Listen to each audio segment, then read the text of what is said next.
Governor నరసింహన్తో CM KCR భేటీ ముగిసింది. High court విభజన, న్యాయాధికారుల సస్పెన్షన్పై కేసీఆర్ గవర్నర్తో చర్చించినట్టు సమాచారం.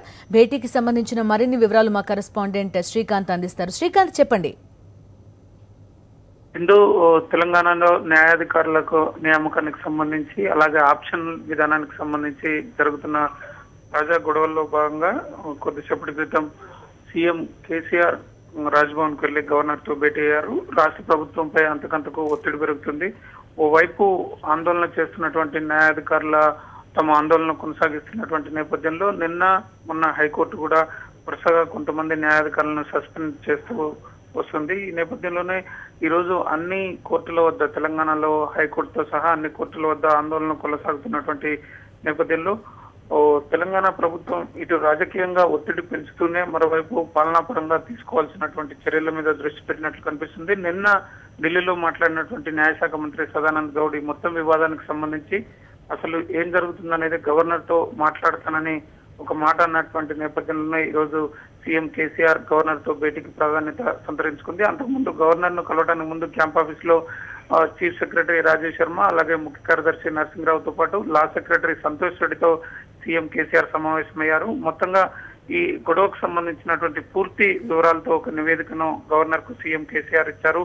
తెలంగాణలో ఉన్నటువంటి న్యాయాధికారులు ఎంతమంది, అందులో ఆంధ్ర స్థానికత కలిగిన వారు ఎంతమంది, ఇప్పుడు దాదాపు 242 మంది తెలంగాణలో న్యాయాధికారులు జడ్జీలు ఉంటే అందులో 120 మంది దాకా ఆంధ్ర స్థానికత కలిగిన వారు ఉన్నారనేది ఒక నివేదిక సారాంశం. ఈ నేపథ్యంలోనే జరుగుతున్నటువంటి గొడవలను గవర్నర్ దృష్టికి తీసుకెళ్లడంతో పాటు వీలైనంత త్వరగా హైకోర్టు విభజన చేసేలా కేంద్రాన్ని ఒప్పించే బాధ్యత గవర్నర్ కూడా తీసుకోవాలి. ఎందుకంటే ఉమ్మడి రాష్ట్రానికి గవర్నర్ గా ఉన్నటువంటి నరసింహన్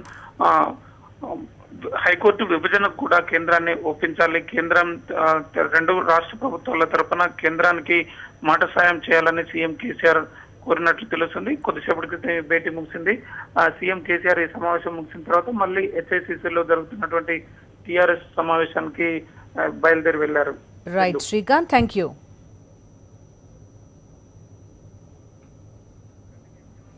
ఇక అంతకుముందు టీఆర్ఎస్ శాసనసభ పక్ష భేటీ జరిగింది. దీనికి సంబంధించిన అప్డేట్స్ మా కరెస్పాండెంట్ నరసింహ అందిస్తారు. నరసింహ, చెప్పండి, ఎల్పీ భేటీలో ఎలాంటి నిర్ణయాలు తీసుకున్నారు? ముందు కొత్త జిల్లాలకు సంబంధించి ఏర్పాటుపైనే ప్రధానంగా చర్చ జరిగింది.